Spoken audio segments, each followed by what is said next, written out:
Welcome to the 2025 Macbeth prediction. Now, first of all, what is the point of a prediction video? It's not a guarantee that this question is going to come up, is it? So partly it's a bit of fun, but mostly it's like an insurance policy. Imagine there's 25% chance that this actually comes up and you watch my prediction videos on 4 different texts. Well, one of them will definitely come up. But the insurance is even better because I'm going to show you how the essay plan that I will give you will fit every single essay. Let me explain. In 2024, I predicted the supernatural. It didn't come up for AQA. Lady Macbeth did.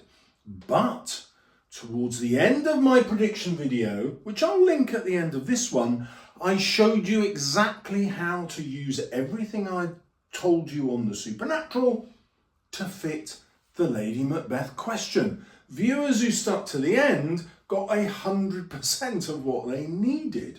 And I'm going to do the same here.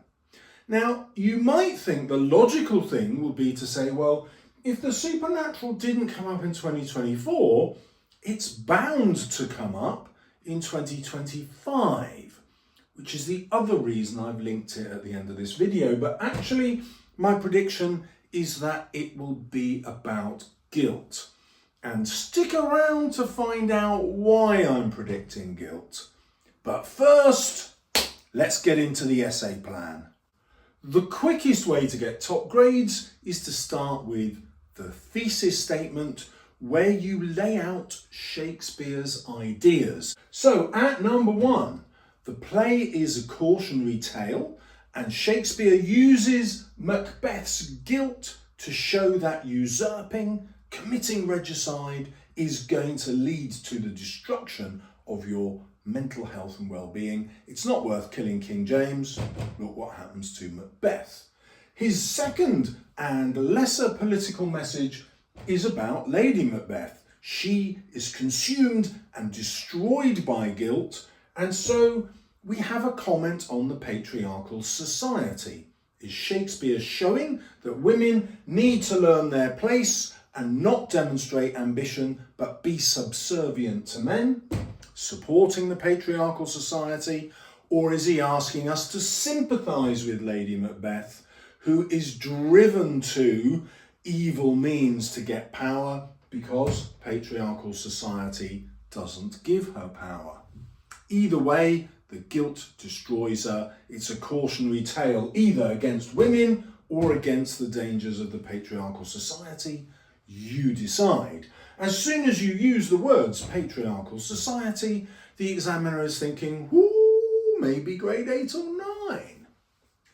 And then finally, the witches exist here as a demonstration of what it's like to experience no guilt. If you aren't controlled by guilt, you are wholly evil. Evil is what Macbeth becomes, and therefore he is punished and destroyed. So you're not going to make a thesis statement as long as that, but explaining those 3 arguments in your essay and summarising them at the beginning in your thesis statement, wallop, puts you in the top grade straight away. So these are the 16 quotes I'm going to give you because I'm just too generous. The average grade 9 essay has 13 quotes. So we're going to start with, why do I yield to that suggestion whose horrid image doth unfix my hair? Yes, Mr. Salles' hair is totally unfixed, but with Macbeth, it's standing on end. This is guilt. And the guilt starts early because this is the cautionary tale. Before he's committed any crime, just the thought of regicide is horrifying him, and that is the power of guilt.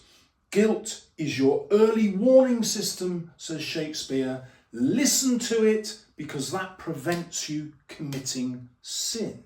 It also stops you making mistakes. So obviously the nobles at court are going to be quite happy to commit a sin if killing King James is going to make them king. But the other message is, even if you succeed in that, like Macbeth, you will fail. And one of the ways you will fail is through the effects of your guilt. Guilt will send you mad. And that's why Shakespeare gives Macbeth this hallucination.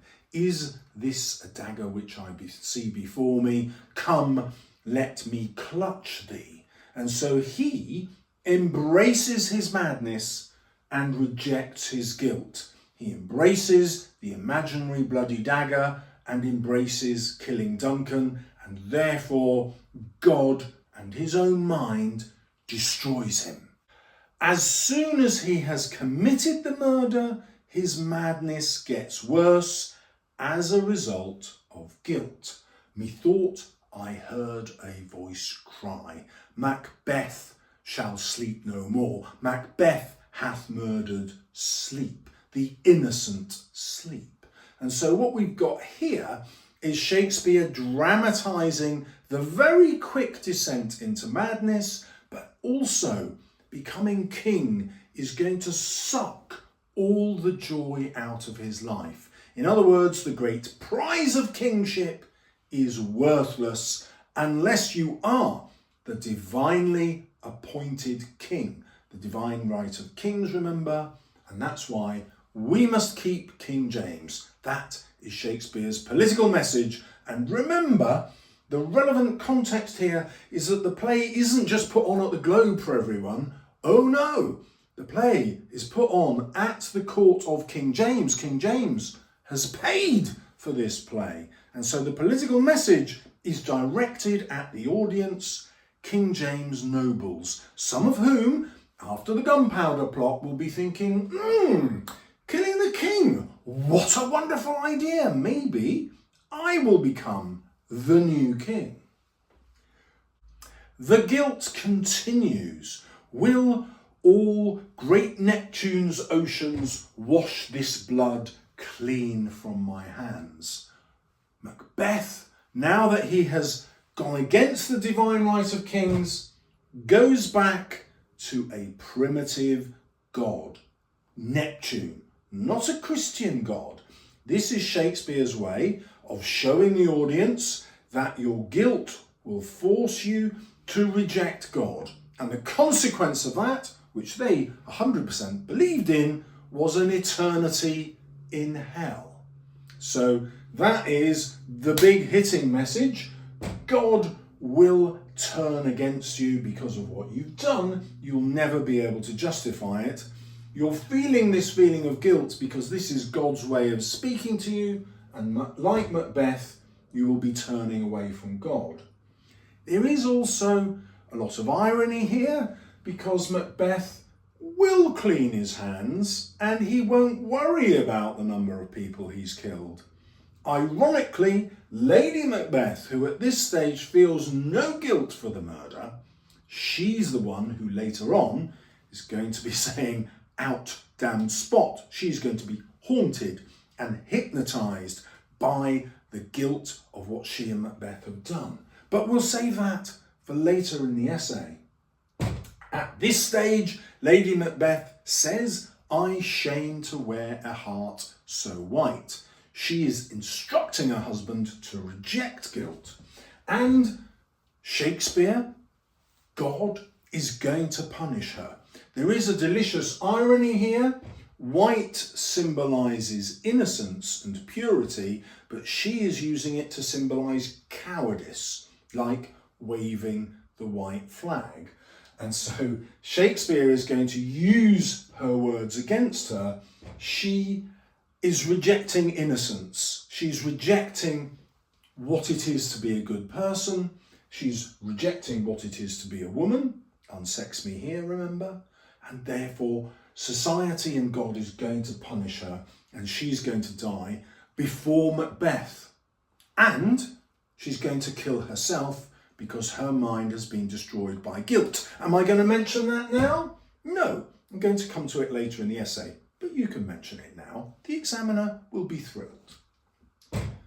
Now we come to the killing of Banquo. And this is the first time that Macbeth doesn't commit the murder himself. I like to think of this as Macbeth valuing his friendship with Banquo more than his relationship as a subject to King Duncan. This is the one that really makes him feel guilty. What he says to Banquo is, "Thou canst not say I did it. Never shake thy gory locks at me." He doesn't have visions of Duncan coming to punish him for what he's done.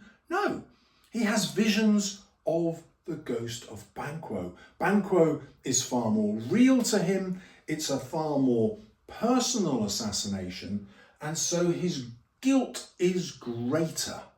Shakespeare's other message, of course, is, well, once you've killed the king, because you, nobles at court, won't be the rightful heir, you'll have to start assassinating other people, people who are going to be your friends. Remember the cautionary tale at the beginning in my thesis statement.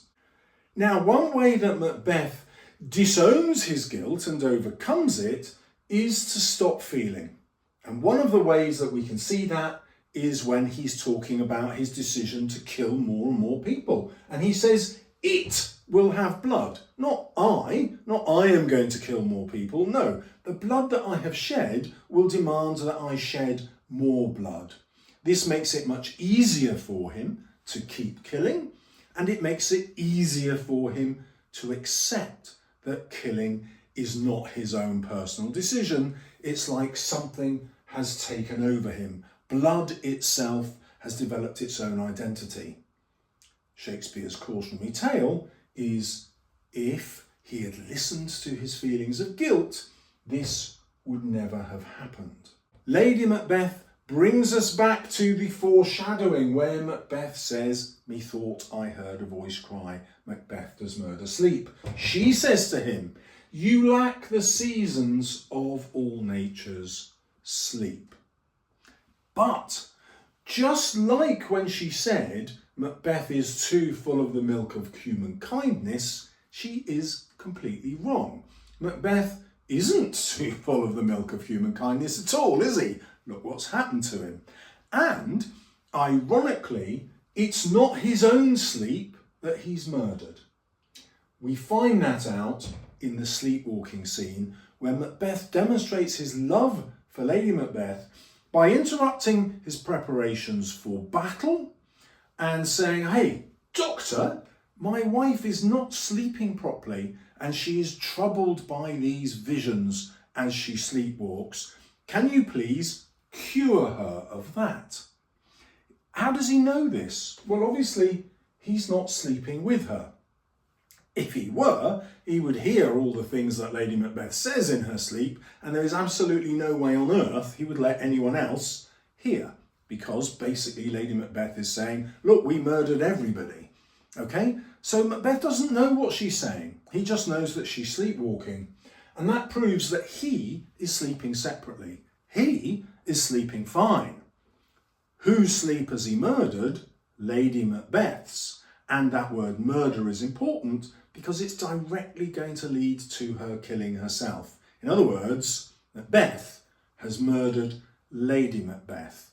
He's manoeuvred her into a position where she wants to commit suicide. So when she says, "Out, damned spot," she uses the word damned to signify that she's going to hell. She reiterates it with, "Hell is murky." Shakespeare's message: you go against your conscience, you don't listen to your sense of guilt, your guilt will destroy you on earth, but then you will be permanently destroyed, your soul will be destroyed in hell. A very simple Christian message. Then she says, "What's done cannot be undone." Again, a cautionary tale saying, look, once you've done something so terrible that you need to feel guilty, even if you can get rid of that guilt, you can't get rid of the consequences of what you've done. That is a metaphor for exactly how Macbeth's life pans out. But there is also the patriarchal message, remember, from our thesis statement, because she did say, "Come, you spirits that tend on mortal thoughts, unsex me here." And what she's also being punished for is by rejecting her role as a woman and becoming what she perceives as masculine. Rejecting her feminine role is what directly leads to her punishment. And so we can read this as a way to stop women wanting more and demand that they accept their role in society, even if that role leaves them powerless. There is a kind of great injustice here for Lady Macbeth, because her only role is to provide heirs to Macbeth. And as we know, she's still lactating because her baby has just died. It's been that recent. And we can look at that death of their children, if they've ever had more than one, as a motive to acquire a greater purpose, because she cannot fulfill her purpose as a mother and provider of heirs. So that's another way that Shakespeare could be hinting that patriarchal society attacks women. It gives them only that one role, which is not enough, and if they fail in that role, how on earth are they going to achieve status? Then we have Macbeth's reaction to her death. Here, he has rejected guilt. He just says she should have died hereafter. Now, many commentators see that as proof that Macbeth no longer loves his wife. She has served a purpose to help him commit regicide, but after that, he's simply abandoned her. I don't agree with that perspective. I think he's deeply in love with his wife still. I've already hinted at that when he stops the battle, or stops his preparation, I should say, to get the doctor to cure her diseased mind. But what else is going on here is Macbeth knows he can't win. All these nobles have gone over to Malcolm's side and the English side.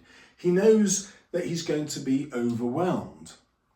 He is desperate to find out who this person is that's going to kill him. He actually goes out looking.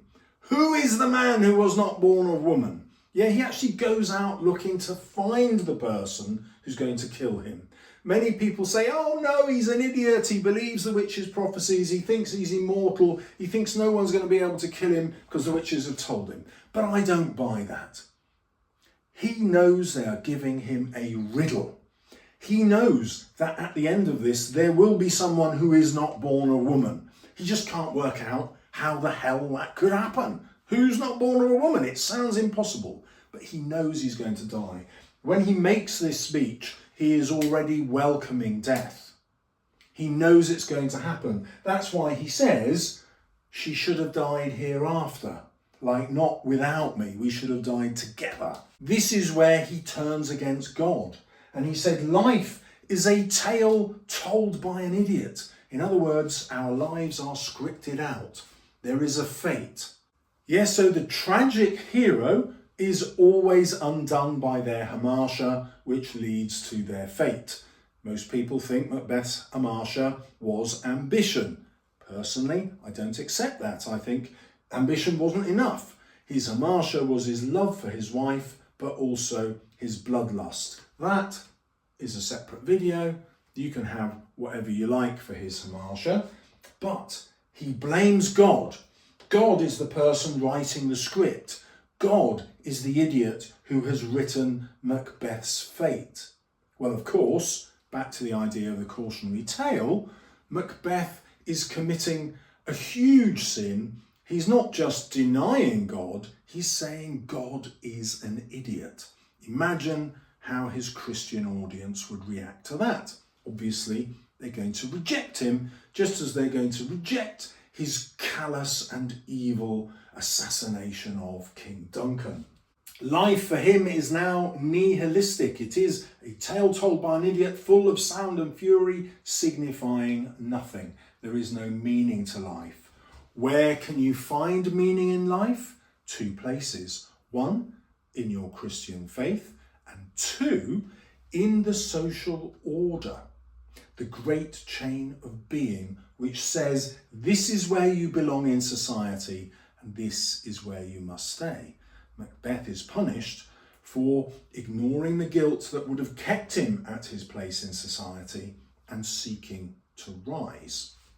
Now, you probably won't have time under exam conditions to deal with Macduff unless you write super fast like Mr. Salles. And I love the idea of Macduff because he exists as a counterpoint to Macbeth. Many people say, oh yes, Macbeth bad, Macduff good, in the same way that they say Macbeth bad, Banquo good. But I think Shakespeare is much more subtle than that. So his wife calls him a traitor, and she proves to be correct because she says he's abandoned us and we're now exposed, and in 30 seconds or so, or a minute, who turns up but Macbeth's assassins, kills Lady Macduff and her whole family. Macduff himself says, "Sinful Macduff, they were all struck for thee." So he knows that his family are killed because of what he's done. However, this is the significant difference. Macduff accepts his guilt and he seeks to atone for that guilt. How? By not drawing his sword. He says, I'm going to leave it unsheathed until I meet Macbeth. And so killing Macbeth is his way of overcoming or atoning for the guilt of leaving his family. Interestingly, when Macbeth meets Macduff, he too starts to experience guilt. It is as though Macduff and his ability to feel guilt transmits itself to Macbeth. And he says to Macduff, look, I can't kill you because my soul is too much charged with blood of thine already. A moment of sensitivity. This isn't arrogance saying, no man can kill me. It's saying, look, I've got to find this guy who's going to kill me, and I don't want to kill you in the process. This is because he already knows he's going to die.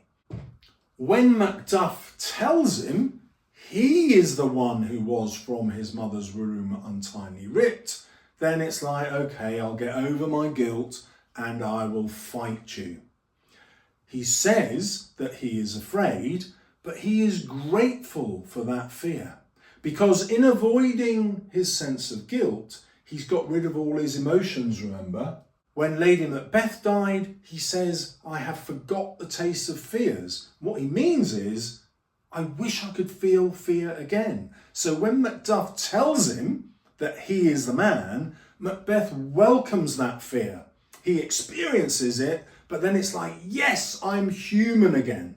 I'm going to die as a proper feeling human, even though I am someone who is a victim of fate, a victim of God. Remember, he's not accepting responsibility for what he's done. He is blaming the person who wrote the tale that he is acting in. At the end of the play, Shakespeare reiterates his message. Macbeth didn't feel guilt, and so instead his actions taught bloody instruction. In other words, all he did by killing Duncan was teach other people that they can kill him, that it is okay to kill a king. And so you will have a Pyrrhic victory, a victory that destroys you. And the victory will be, yeah, you can kill King James and become king, but then someone else is going to kill you. And on the way, your mind and happiness and marriage will be completely destroyed by your feelings of guilt or your attempts to deny that guilt. At the end, Macbeth and Lady Macbeth have descended the great chain of being. So rather than being at the top as king and queen, she has become a fiend, not even human, because, hey, we're in a patriarchal society and women are always worse than men. That's one message of the play. And the king has become merely a butcher. And so both Lady Macbeth and Macbeth are rightfully punished by a Christian God who re-establishes the social order, puts Malcolm back on the throne. All of that could have been avoided if Macbeth had listened to that suggestion. guilt playing in his head when he first thought about killing Duncan. So, what happens if a different question comes up, Mr. Salles? Well, you're still going to use what I've taught you here as far as possible to answer that question. And obviously, you're going to use anything else that you know. It's highly unlikely that you'll get a Lady Macbeth question because that came up last year. But the supernatural, well, that's almost inevitable, I reckon. If you don't get guilt, where will you find out about the supernatural? 2 places. I'm going to teach you now, but also at the end of the video, I'm going to link to my supernatural video prediction from last year. Why didn't I predict the supernatural this year? Well, I went to 2 large language models, that is AI. So I just gave ChatGPT and Gemini all the past questions in the order in which they appeared, and I said, please predict the next question. And they both predicted guilt. That's why I'm making this prediction video, just in case it isn't the supernatural. But if it is the supernatural, well, what am I going to say? My thesis statement is going to be the same, but instead of guilt, I'm going to use the word supernatural. So the supernatural gives Macbeth this idea to kill Duncan through the predictions of the witches, but the prediction also leads to his guilt, which he ignores. Now, the job of the supernatural is to get Macbeth to ignore his feelings of guilt, to ignore his doubts. How does it do that? Well, it starts implanting images in his mind, which are calls to action. So the dagger calls him towards killing King Duncan. You might even think the supernatural, the murdering ministers, influence Lady Macbeth to therefore help him become a killer. The supernatural is also playing with Macbeth, taking joy in destroying his mind. And so it may be not just Macbeth imagining this noise, the supernatural might have placed it there. The supernatural, you could also claim, is responsible for Banquo's ghosts, who comes along to destroy Macbeth's mind. So we can use the same quotes to show how the supernatural is an agent of chaos, interested only in upsetting the social order, destroying the great chain of being, killing the king appointed by divine right. The role of the supernatural is therefore to mess with the characters' heads, with their Christian belief. We'll go to that speech that Macbeth gave us once Lady Macbeth has died. And the defence against the evil powers of the supernatural, well, that is to listen to your conscience, to listen to those feelings of guilt, which will stop you committing terrible sins. You could argue that the supernatural wins because it succeeds in toying both with Macbeth and Lady Macbeth, and thirdly, with Macduff. It destroys his life as well. So this idea that the witches are agents of chaos who just want to upset everything plays out all the way through. Then when we get to the end of the play, we have what seems to be the restoration of Malcolm, well, is the restoration of Malcolm, but bloody instruction has still been taught, because remember, the witches' prophecies at the beginning were that Banquo's sons will be kings. Fleance is still going to become a king. How will that happen if Malcolm is the king? And so that final ending has that bittersweetness about it. Yes, order is restored for now, but when will Fleance become king? Will he become king through bloody instruction, getting rid of Malcolm, or will it happen through divine appointment? Will Malcolm decide that Fleance is going to be his successor? Perhaps Shakespeare had in mind a sequel, but he didn't write it. However, I have 2 sequels for you. Would you like this whole essay written out for you so that you can memorise it for the exam? If you would, the link is in the description. If you would like an analysis of all the main quotes that you can use no matter what the essay title, that is also in the link in the description. Or, no, Mr. Salles, we're not interested in your strange money-making schemes. We just want an essay plan for the supernatural. Give it to me for free. Well, all right. That is the video coming up now. Or just go and click the link, get those resources. Meet me a millionaire. Well, buy me a cup of coffee.